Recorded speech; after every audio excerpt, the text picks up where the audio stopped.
I'm Claudia Bouvier. I'm co-founder of Pastificio Boulder. The other part of the business is Ted's team. He's my husband and also a co-founder. It's basically just the two of us. Pastificio Boulder is a craft pasta company primarily working with heirloom and ancient varieties of wheat. The other half of Pastificio is Ted. He's my husband and a partner in the business. So Ted has a background in food. The idea of creating Pastificio is a very old one. So we dreamed about a pasta company like the ones in Italy. Every single town has a little pasta company that people go on a daily basis and they get fresh pasta. At that point, Ted was gluten-free. He has gluten sensitivity. And I was talking so much about pasta and wheat and food, and we were just scratching our heads. And it's like, why is people not able to eat wheat anymore? The idea was, okay, we can research. And the research was really into, can wheat be something that people can eat, feel well, be sustainable? Can we check all the boxes in what we believe is the real way of making food to start this company? So we launched Pastificio, as we know, in January 2018. There are two different ways of making pasta. One is by hand, developing the gluten. The other one is what you see at the grocery store, which is extruded pasta. There are hundreds of different shapes available, and we could have all kinds of fun picking out different dyes. Each die, they're very expensive. They're very precision made.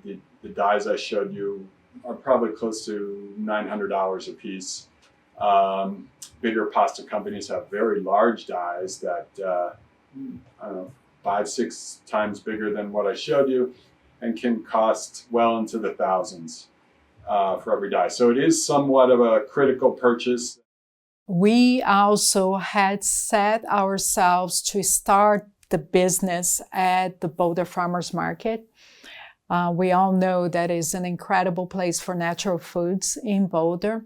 While we were testing the product at the farmers market and working with fresh pasta, we had the problem of packaging.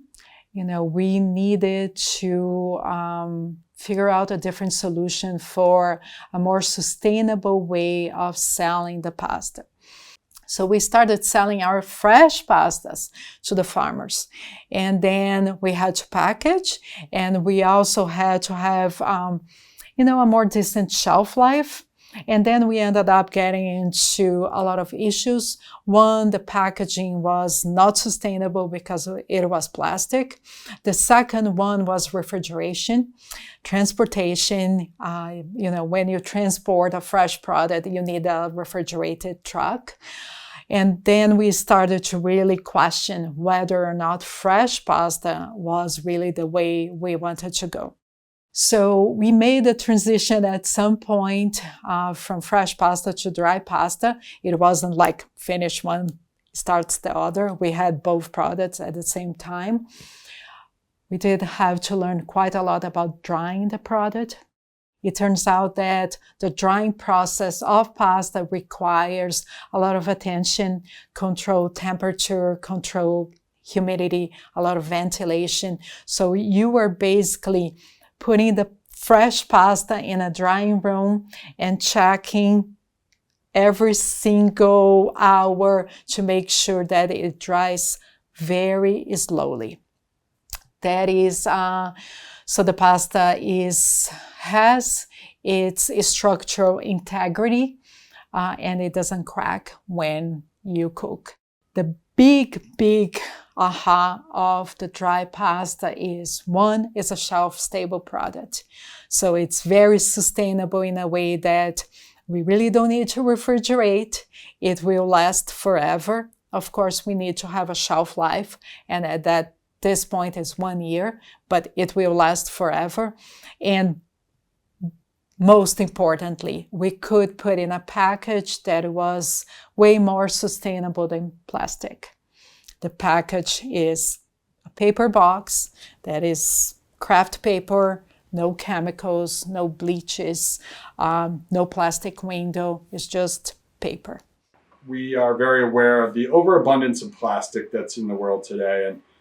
And it's a frustrating topic because plastic is obviously something that's extremely useful to society and the world. And I don't know that we could go away from it now, unfortunately, but we can try to go away from it, at least in terms of things that are disposable, things that you're just going to use once and dispose of and throw away. We do come with those core values as something that we have grown ourselves and feel for ourselves. So it's not something that we're doing because it's a certificate. It's something that we believe in.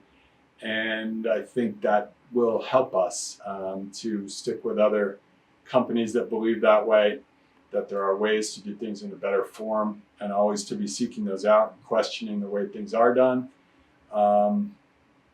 So it's a challenge, and it adds a whole nother dimension to running a business. But I also think it may be the only way that we run businesses in the future. We really are interested in solving problems.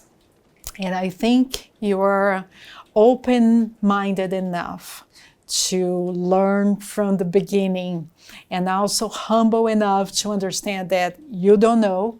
You need to ask, you need to study, you need to tinker, you need to try. It's going to be so much of the trying something, failing, starting again, failing. We also decided to take a more conservative path. It's not that like we are opening Pastificio, investing a ton of money and putting it out and seeing what happens. Quite the opposite. We started quite small and really trying different channels, feeling if there was interest, and also alignment with what we wanted to do. So it's kind of a partnership between what you're doing, if it's a good fit for the market, and also, do you really want to do that yourself? So we kept progressing and discovering different things, always keeping, the mind open and experimenting.